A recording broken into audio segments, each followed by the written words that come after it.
Good afternoon and welcome to Budget Model Railways. And today I'm talking about my UK outline N-gauge shunting layout. So this has had quite a few changes. So there's a little bit to talk about, some of the work I've had to do on it, a little bit about locomotives. So worth staying with us. Some of you might recognise this from an earlier video. And that's because this originally was built to be my first motorcycle layout. So this was the layout that fitted in the top box of my Sinister-Ain 125. So it came in two pieces through here, back to back, inside my top box. Quite clever. But I sold that motorbike and the new one doesn't have a top box. So I've done some other things for motorbikes that you've seen. But it means that this was a bit superfluous. And then what got me going was this little loco, which I've been trying to get a UK outline shunting loco that ran smoothly and quietly for a very long while. And it's taken me a while to get one of these, which is the Class 14. And it's probably my favourite loco. If I had to pick a favourite loco, it would be a Class 14. And it's a weathered one. It was a Graham Farish one, but it was only about 50 quid and it runs really well. Some of you will know my rants about UK outline locomotives. They're way too expensive, even second hand, compared to the Japanese stuff. And they don't run very well. So with a bit of work, I've managed to get one for about the same price as I'd pay for a Japanese. And it runs as well. So that meant I had a nice loco and I needed a layout to run it on. And I was going to make a UK one, and then it dawned on me that I'd got this one. So it already had the integral controller, which was nice. I've joined it together. So there's a bit of hardboard behind there. I've faced that with some blue brick paper to tie in, so it looks quite nice. Over the back here, don't know if we can do this with this. Yeah. You can see that I put a beam in there just to make it nice and secure. Excuse me while we lose the tripod for a second. So I did that, not too difficult. I'll show you some of the scenic stuff. But then I hit a problem because it wouldn't work electronically, which is a bit strange. It's only two wires. And I knocked out a big hole there, drilled it out, played around with track and soldering, managed to get it not working terribly well before I realised that I was cleverer than I thought I was, because this building lifts out, which means you can get in there. I'm now not very clever because I went and glued this piece of wall in, not realising that this piece of wall then stops that coming out. So my lift out section doesn't now lift out. But long story short, turned out to be a piece of track in there, probably the fish plates. Replaced a bit of track, wired a new extension on, soldered a new extension on, managed to get it working. Track needed a good clean, and I'll do a little reveal about track at the end of the video and see if anybody's noticed something. So the wagons were part of the same project, and I made photo cards for those. So I can run it as a really nice single nook shunting puzzle because I've got photo cards to do it. There's some quite nice features. So I've added a little garden there for the signalmen. They were quite common. I've added some signs and some people. I've got a bit more to add, but I do quite like the look of it. And it runs very reliably. So I have got what I've always wanted, which I've got some nice locos, because I've just acquired that one. So that's another Graham Farish pannier tank. Now, I've not had any luck with steam locos. I've bought 3 others, including 2 new EFE J94s, and they were awful. Wouldn't run slow, stalled on points, terrible. And they went back. I'm always a bit shocked when I see people buying new locos saying, oh, it doesn't run very well, but look at the level of detail. Look what a wonderful model, so I kept it. Yeah, we're model railway enthusiast people, not collectors. We shouldn't be paying over the odds for a model that doesn't run the way we want, just because it's got some wonderful detail. So both of mine went back. However, that is an older Graham Farish pannier tank.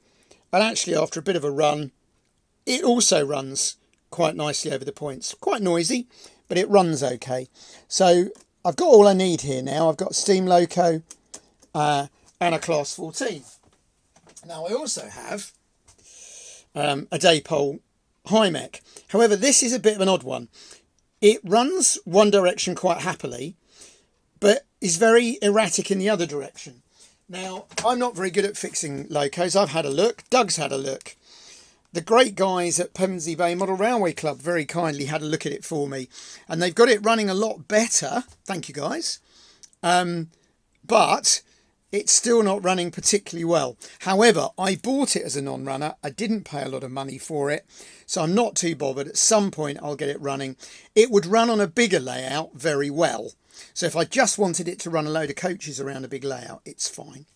So I'm quite excited, really, to have a UK outline layout. I was going to go and make one, and then suddenly realised I'd got the bits of this. So it's been worth the work, really. The buildings are all Metcalfe, but they're not standard Metcalfe. That's actually a story lower. I took a story out. That is some leftovers. Metcalfe very kindly sent me a few bits for a project once, and using the leftovers, the other side of that building is what that one is. But using various bits and pieces, I was able to make all these buildings. So none of them are stock Metcalfe buildings. And that one, in fact, is just made from some bits and pieces. But I quite like the look of it. I like my urban scenes. In fact, I was toying with doing the 00 layout that I'm making as urban, but I don't think I will. So there we go. Quite a nice little layout. I will do a shunting video on it. Shunting videos are a bit awkward. Try to get the camera angle right. And I went to the Horsham Model Railway Club open day yesterday, which was very good, actually. Some nice layouts, some very nice tea, very good club shop. Well worth it. I had a nice sunny ride up. Took me back to the old days because I used to work in Horsham and commute by motorbike for a couple of years. So that was quite nice. But I was talking to a guy there, and typically everything ran wonderfully on his layout until he started exhibiting. And I find shunting videos very similar. Everything will run smoothly. I won't have any trouble uncoupling. And then the minute I go to video, it all goes wrong. And then people go, there you go, told you couldn't shunt in. You can. I was down here last night, actually, shunting on my Japanese layout. Now, these are only the cheap Kato wagons. They're the ones that come with the pocket line sets. Having said that, bear in mind that some of the new Kato wagons are less than £10. I don't know how they do that when the UK outline stuff is 15 or 20, but these are all very, very smooth runners on Kato track. They're only all normal Arnold couplers, and I was shunting for nearly an hour with no problem at all. So certainly the Arnold couplers are okay. We'll see how that goes when I get to something in May with that layout, which is fast approaching now. If you're in the area, 10th of May, come to something. Not only will you get to see a Budget Model Railways layout, the Japanese one I've just shown you, but you'll also get the opportunity to actually shunt, because the whole idea is to give people a go at running the layout. So you'll get chance to do that. Anyway, back to the UK. Interested to know what people think of that.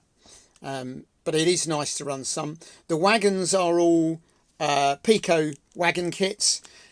I say relatively cheap. I bought most of them when they were £6.50. They then went up to £8 and I got a few more. They're now £10. Problem is I can buy Kato new ones cheaper than that. But I had a stock and that's quite good. And actually they quite often come up second hand. And they paint up and weather really well. And I know they're only on plastic wheels, but they seem to run just fine. I do add weights to them. I've got the little square, I think they come off car weights that you can get on eBay. So they all had weight added, just to make them a bit smoother running. Now, the big thing I was going to talk about is I wonder how many of you noticed that the track's not ballasted. That's actually grey roofing felt. It's not easy to get hold of, but I managed to get hold of an offcut. And the track's just pinned on it. And it's an interesting one where anybody that's been following me knows my trials and tribulations with ballasting my 00 track. I don't think in N-gauge that's over noticeable. And the point is in a shunting layout where I want reliability. And if you imagine if I'd ballasted all that, I'd then have to have ripped all the track out through the tunnel to replace it when it went wrong. So I'm still a big fan of ballast mats. I have to say that I'm a big fan of Kato track. I was looking at my Japanese one yesterday thinking, do you know, if I ran this track through a UK outlet layout, it wouldn't look out of place. And quite frankly, it's not worth the embuggerance, I don't think. I've got other layouts planned and I will use the Pico set tracking in because I've got a lot of it cheap. I've been able to pick some points up for between £3 and £6 each. So it's a very cheap way of doing a layout. And I will ballast occasionally, but it doesn't remove the fact that the real answer is Kato. So there we go. A nice, I think, UK outline engaged shunting layout. And as I say, I will try and get a video done of me actually shunting. So I hope you enjoyed that. Hope you're enjoying it. It's a Sunday, wherever you are, it's where you are. It's a very sunny day. I hope you're all enjoying it. I hope you get time to run some trains. And I'll speak to you again soon.